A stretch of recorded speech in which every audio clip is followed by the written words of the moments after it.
Hello everyone, you are watching Civilpedia. आज के इस लेसन में हम लोग बात करेंगे typical sequence of events in agreement और डिटर्मिनेशन अंडर सब क्लॉज 3.7। ये तब एप्लीकेबल होती है जब कोई डिसएग्रीमेंट होता है, किसी क्लाइंट और कॉन्ट्रैक्टर के दरमियान कोई किसी चीज़ पे इख्तलाफ है, तो उस दौरान आपने किस तरीके से उस चीज़ को ख़त्म करना है। 3 मुख्तलिफ सिनेरियोज़ हैं उस, और आप ताकि आप लोग एक एग्रीमेंट पे पहुँच जाओ, एक मुआहदे पे पहुँच जाओ। तो ये 3 डिफरेंट सिनेरियोज़ होती हैं। तो एक सिनेरियो, फर्स्ट सिनेरियो क्या कहता है जी, इसमें ये कहता है कि agreement is reach with in 42 days.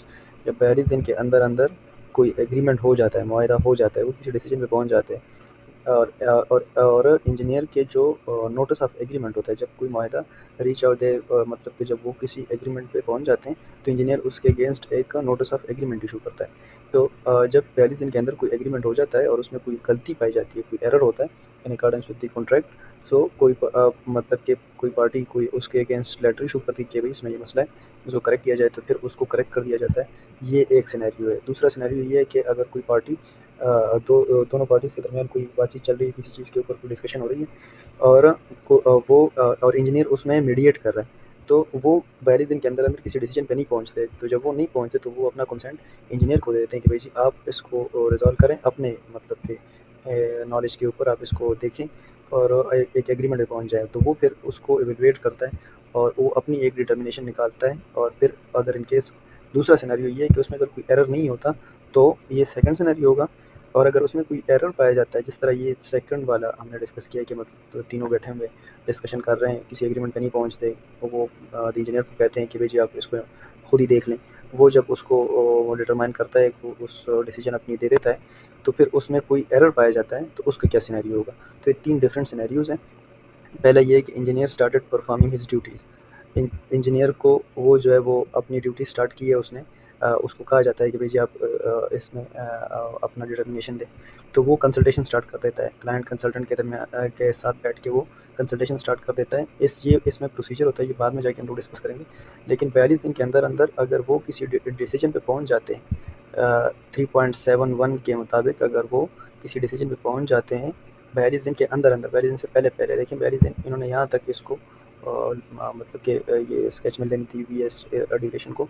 सो 42 दिन के अंदर अंदर वो किसी डिसीजन पे पहुंच जाते हैं, तो वो इंजीनियर जो है वो 42 दिनों के अंदर अंदर अपना एक नोटिस ऑफ एग्रीमेंट इशू कर देता है। बोथ द पार्टीज़, दोनों पार्टीज़ को एक नोटिस ऑफ एग्रीमेंट इशू कर देता है कि भाई जी हमारी ये बातचीत हुई थी, इस चीज़ के ऊपर फैसला हुआ था।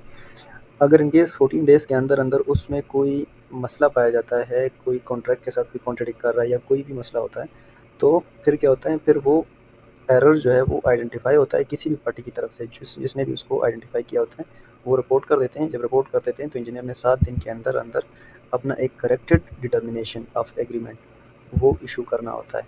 तो ये था हमारा फर्स्ट सिनेरियो। सेकंड सिनेरियो हमारा ये होता है कि जी जब engineer started performing his duties और कंसल्टेशन उसने स्टार्ट कर दी है क्लाइंट और कंसल्टेंट के दरमियान, उसने बातचीत शुरू कर दी। 42 दिन के अंदर अंदर वो किसी एग्रीमेंट पे नहीं पहुंच पाते, वो किसी डिसीजन पे नहीं पहुंचते, तो दोनों पार्टीज़ क्लाइंट और कॉन्ट्रैक्टर वो इंजीनियर को कहते हैं कि भाई जी आप बैठो और आप खुद एक डिटर्मिनेशन निकालो इसकी। तो वो फिर शुरू कर देता है अपनी डिटर्मिनेशन अपने मतलब डाटा, अवेलेबल डाटा के ऊपर और कॉन्ट्रैक्ट के मुताबिक वो एक डिसीजन निकाल लेता है उसका, उस मसले का। सो 42 दिन के अंदर अंदर उसने अपनी डिटर्मिनेशन देनी होती है।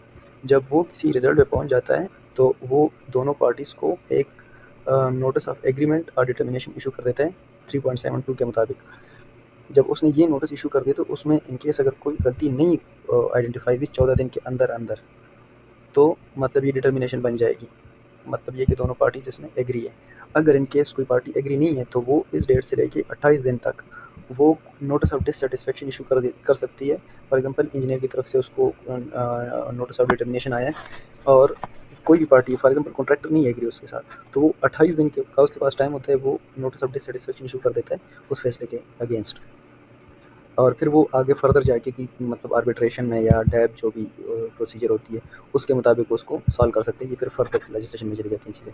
लेकिन इसमें इस केस में सिर्फ यहाँ तक की चीज़ें डिस्कस हुई है कि ये 3 तरह के सिनेरियोज होते हैं। तीसरा सिनेरियो ये है, ये भी सिमिलर टू द अबव है, बस इसमें सिर्फ ये है कि मतलब engineer started performing his duties, consultation उसने स्टार्ट की है। 42 दिन के अंदर अंदर वो किसी डिसीजन पे नहीं पहुँच पाए। क्लाइंट और कॉन्ट्रैक्टर के दरमियान वो मीडिएट कर रहा है, लेकिन वो किसी डिसीजन पे नहीं पहुँच पाते। सो उन दोनों पार्टीज उसको कहती है कि भाई जी आप बैठो और आप कोई डिटर्मिनेशन निकाल दो इसका। तो वो फिर अपने अवेलेबल डाटा और नॉलेज के मुताबिक और कॉन्ट्रैक्ट के मुताबिक वो अपनी डिटर्मिनेशन निकालता है, और जब वो डिटर्मिनेशन निकाल ले, ये उसका डिटर्मिनेशन का पीरियड होता है, तो वो नोटिस इशू कर देता है दोनों पार्टीज़ को। इंजीनियर का जो डिटर्मिनेशन नोटिस होता है इन अकॉर्डेंस विद 372 वो उनको इशू कर देता है। फिर अगर 14 दिन के अंदर अंदर किसी भी पार्टी को ने आइडेंटिफाई किया कि इस इंजीनियर की जो डिटर्मिनेशन है इसमें कोई मसला है, कोई गलती है, तो वो रिपोर्ट कर देंगे 14 दिन के अंदर अंदर। फिर इंजीनियर 14 दिन के अंदर उस इशू को, उस गलती को रेक्टिफाई करेगा या उसका जवाब देगा, जो भी उसका मतलब कि फर्दर तरीक़ाकार होगा वो उसको करेगा। 7 दिन के अंदर अंदर वो उसको आइडेंटिफाई करेगा, रेक्टिफाई करेगा, और फिर वो एक करेक्टेड डिटर्मिनेशन नोटिस इशू करेगा इन अकॉर्डेंस विद 374। ये 372 के मुताबिक है और ये 374 के मुताबिक है। फिर उसके बाद सिमिलर प्रोसीजर ये है, अगर इनकेस कोई पार्टी एग्री नहीं करती तो वो नोटिस ऑफ डिससेटिस्फैक्शन इशू कर सकती है, और फर्दर फिर वो मसला आर्बिट्रेशन या जो भी प्रोसीजर्स होंगी उसमें जा सकता है। तो ये 3 तरह की डिफरेंट सिनेरियोज़ थी। होप सो आपको समझ आ गई होंगी चीज़ें, और नेक्स्ट वीडियोज़ में हम लोग फिर इसमें फर्दर जनरल कंडीशंस के ऊपर जाएंगे। जनरल कंडीशन हम डिटेल में डिस्कस करेंगे। So stay tuned with us और subscribe to our channel, and if you like the video, so please hit that like button also. Thank you.